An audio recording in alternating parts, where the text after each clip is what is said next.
بسم اللہ الرحمن الرحیم۔ تاریخ کے کچھ زخم کبھی نہیں بھرتے اور اندلس کی بربادی ایک ایسا ہی رستا ہوا زخم ہے۔ قسط نمبر 3 میں ہم نے دیکھا کہ کس طرح الجزائر کی سرزمین سے آزادی کا سورج طلوع ہوا، لیکن ابھی افق پر ایک اور پکار باقی تھی۔ یہ پکار بحیرہ روم کے اس پار سے آ رہی تھی جہاں غرناطہ کی دیواریں گر چکی تھیں اور مسلمانوں پر زمین تنگ کر دی گئی تھی۔ آج کی داستان اس عظیم بحری آپریشن کی ہے جس نے موت کے جبڑوں سے زندگی کو چھین لیا۔ یہ خیر الدین اور عروج کی وہ ہمدردی ہے جس نے انہیں صرف جنگجو نہیں بلکہ محسن انسانیت بنا دیا۔ نکل کر اب کسی صحرا میں اپنا آشیاں ڈھونڈو کہ اس گلشن میں اب تمہارا کوئی راستہ نہیں ہے۔ وطن کی فکر کر نادا، مصیبت آنے والی ہے۔ تری بربادیوں کے مشورے ہیں آسمانوں میں۔ غرناطہ کی گلیوں میں جہاں کبھی علم کی شمعیں روشن تھیں، وہاں اب بارود اور خون کا دھواں تھا۔ ہسپانوی بادشاہ فرڈیننڈ اور ملکہ ایزابیلا نے مسلمانوں کو صرف 3 راستے دیے تھے: یا تو اپنا دین چھوڑ دو، یا ملک چھوڑ دو، یا پھر موت کو گلے لگا لو۔ بوڑھے اساتذہ کی داڑھیاں نوچی جا رہی تھیں، مسجدوں کو استبل بنا دیا گیا تھا اور قرآن پاک کے نسخوں کو سرے عام چلایا جا رہا تھا۔ ایسے میں مظلوم مسلمانوں کی نظریں سمندر پر جمی تھیں کہ شاید خلافت عثمانیہ سے کوئی نجات دہندہ آ جائے۔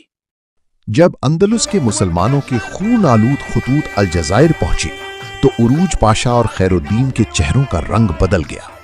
خضر یعنی خیر الدین نے اپنے بھائی کی طرف دیکھ کر کہا، بھائی، اگر آج ہم نے اپنی طاقت ان مظلوموں کے لیے استعمال نہ کی تو کل روز قیامت ہم اللہ کو کیا جواب دیں گے؟ عروج پاشا نے تلوار پر ہاتھ رکھا اور بلند آواز میں کہا، الجزائر کی فتح اس دن مکمل ہوگی جب اندلس کا آخری مسلمان بھی محفوظ مقام پر پہنچ جائے گا۔ سینکڑوں جہازوں پر مشتمل ایک بیڑا تیار کیا گیا جس میں جنگی ساز و سامان سے زیادہ انسانی ہمدردی کا جذبہ بھرا ہوا تھا۔ شہادت ہے مطلوب و مقصود مومن، نہ مال غنیمت نہ کشور کشائی۔ یہ غازی، یہ تیرے پراسرار بندے جنہیں تو نے بخشا ہے ذوق خدائی۔ یہ مشن کسی عام جنگ سے زیادہ خطرناک تھا۔ ہسپانوی بیڑے پورے بحیرہ روم میں پہرا دے رہے تھے۔ خیر الدین نے رات کی سیاہی کا فائدہ اٹھانے کا فیصلہ کیا۔ خاموشی سے عثمانی جہاز اسپین کے ساحلوں پر لنگر انداز ہوئے۔ دشمن کو خبر ہوتے ہی توپیں گرج اٹھیں۔ سمندر کے بیچوں بیچ ایک ہولناک جنگ چھڑ گئی۔ ایک طرف سے ہسپانی جہازوں کا گھیرا تھا اور دوسری طرف خضر کی وہ حکمت عملی جس نے دشمن کے جہازوں کو آپس میں ٹکرا دیا۔ خضر خود ساحل پر اترا جہاں خوف سے سہمے ہوئے مسلمان چھپے ہوئے تھے۔ گھبراؤ نہیں، ہم سلطان عثمانی کے سپاہی ہیں، تمہاری نجات کے لیے آئے ہیں۔ اس کی آواز نے مایوس دلوں میں جان ڈال دی۔ ہمت مردانہ ہو تو مشکلیں آسان ہوتی ہیں، ٹھوکروں سے مومن کی چٹانیں ریت بنتی ہیں۔ جب یہ بیڑا الجزائر پہنچا تو پورا شہر امڑ آیا تھا۔ 30,000 سے زائد اندلوسی مسلمانوں کو بحفاظت نکال کر لایا گیا تھا۔ ان بے گھر لوگوں کو رہنے کے لیے گھر دیے گئے، ان کے علاج کا بندوبست کیا گیا اور انہیں معاشرے کا باعزت حصہ بنایا گیا۔ خیر الدین نے ثابت کر دیا کہ ایک مسلمان جرنیل صرف تلوار چلانا نہیں جانتا بلکہ ٹوٹے ہوئے دلوں کو جوڑنے کا ہنر بھی جانتا ہے۔ اس مشن نے یورپ کے ایوانوں میں آگ لگا دی۔